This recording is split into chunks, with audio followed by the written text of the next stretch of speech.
Hello and welcome to another SkaredCast tactical video. This is episode 10 of the Tactica series. We're looking at the role of Incubi within the Kabbalite forces of the Dark Eldar. Let's begin.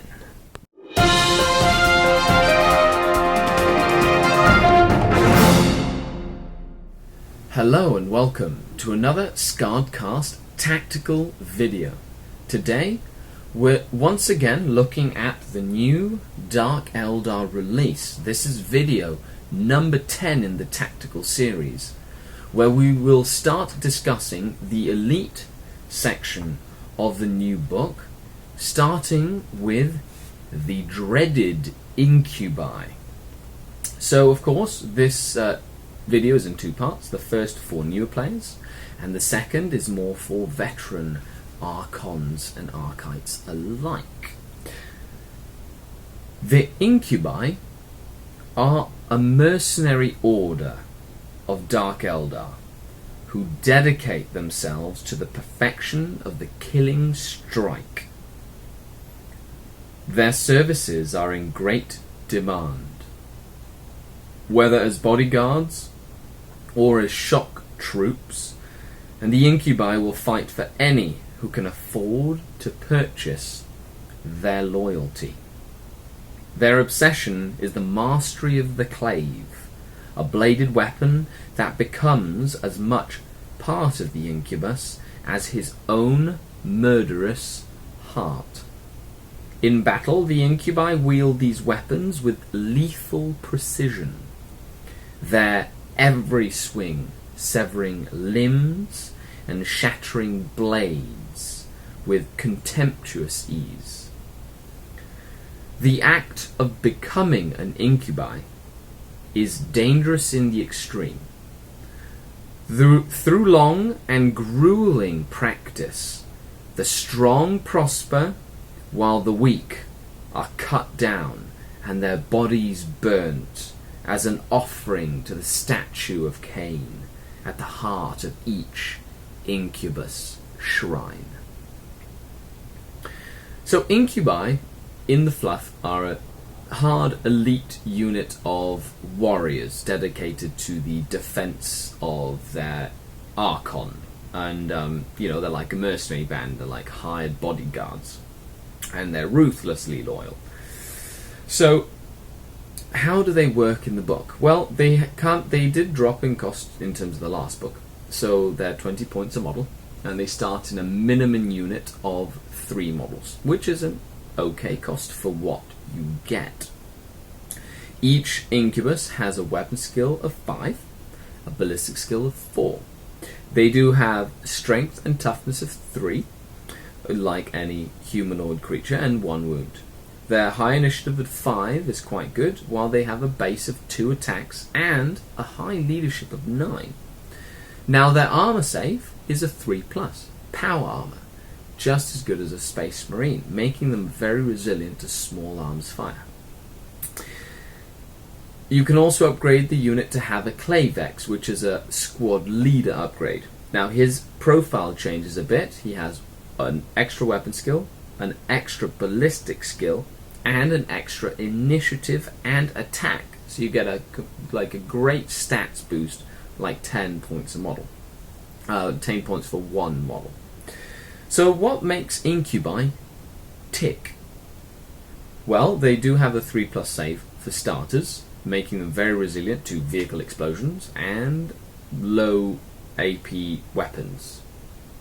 Their toughness 3, though, makes it sort of a ghost style toughness, as they will usually be blasted by multiple shot weapons, forcing a lot of armor saves, and their low toughness means that you'll get a lot of armor saves you have to make, so you have to be careful. Even though they have a good armor save, don't get carried away by the armor save.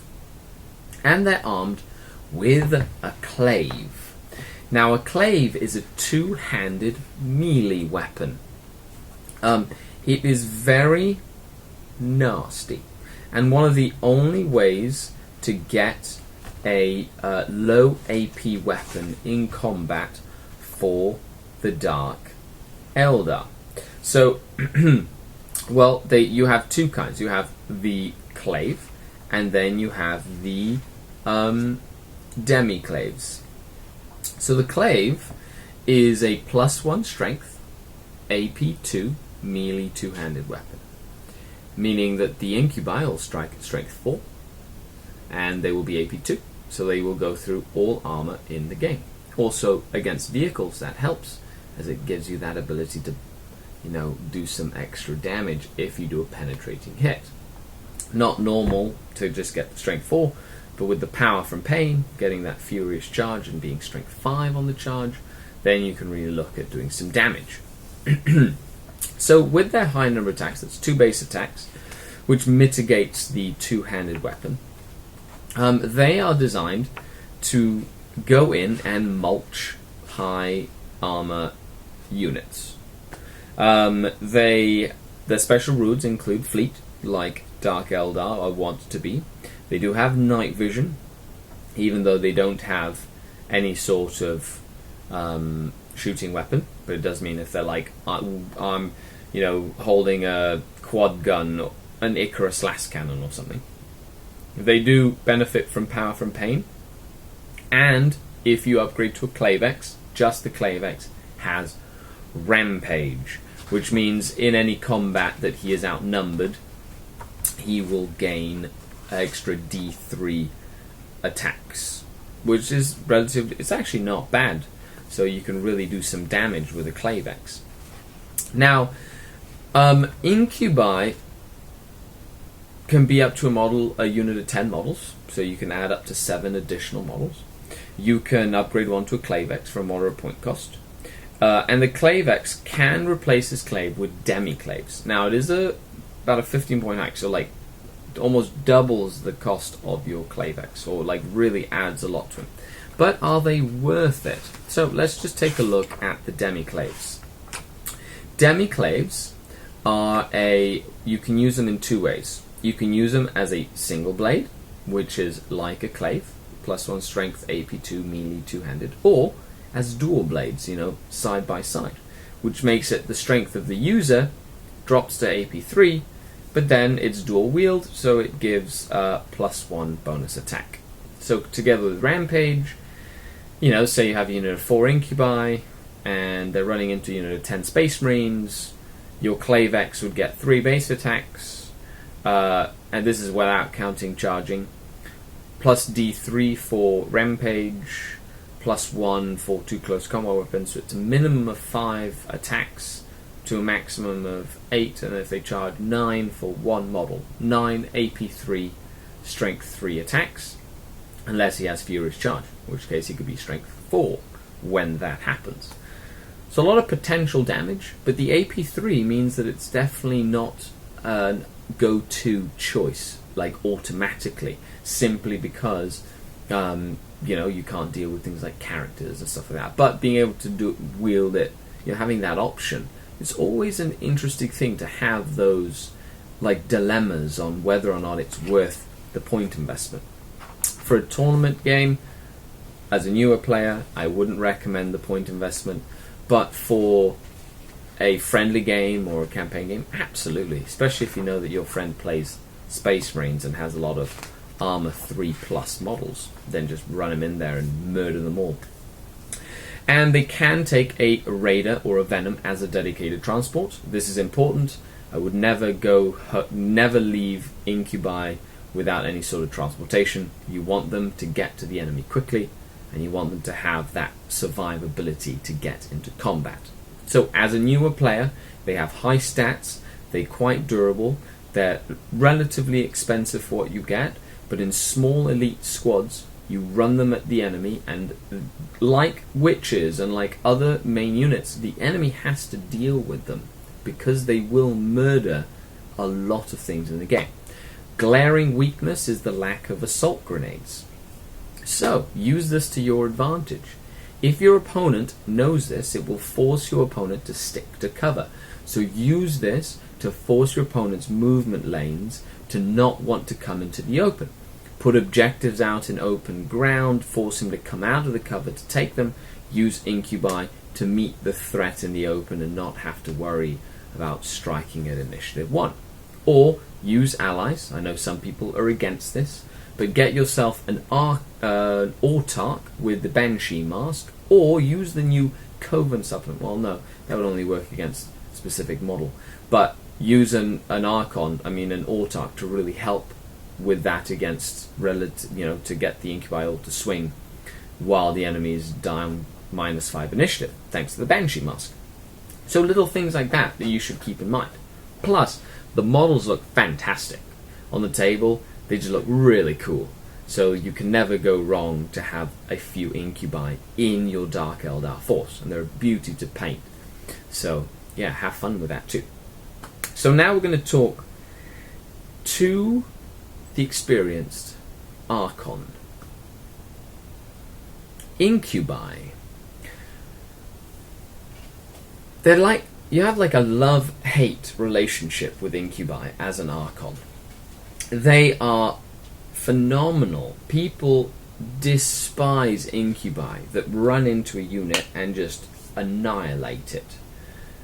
But that's one of the Incubi's most glaring weaknesses, because they run into a unit, they annihilate it, and then they're sitting in the open and they get murdered. So, I'm going to tell you a little bit about how I've run Incubi in the past. Of course, leave a comment down below as to how you've run Incubi in the past, or about ideas on what you're going to use Incubi for in this edition. They don't have any shooting weapons, so they're very focused on one thing: get into combat. Personally, I have always run them with an Archon, as a unit of 4 models, in a Venom, as a dedicated counter-assault unit, not as a main assault unit. Now, what do I mean by that? I mean that I don't just fill a raider of 10 Incubi and run it at someone. It's very unsubtle, and I don't like playing Dark Eldar that way. I like putting stuff that will do a lot of damage in different parts of an army list, whether it's HQ, elites, fast attack, heavy support, troops, and use them all in conjunction. So you do that by not spending too many points on different parts. So a small unit of 4 Incubi is under 100 points. With a Venom, it's not too expensive. And you can really use that as a deterrent from your enemy. Your opponent will be like, looking at your army list, oh, you have Incubi. Okay, which transport is the Incubi in? That one? Okay, so I have to make a mental note of that transport right there, because that is a nasty transport. That's precisely what I use Incubi for. Force your opponent to think about it. As simple as that. Force your opponent to think about the Incubi, and then have them have to deal with them at some point in the game. Now, adding in a Succubus or adding in an Archon to the unit adds that extra beefness to it, but I have run them by themselves.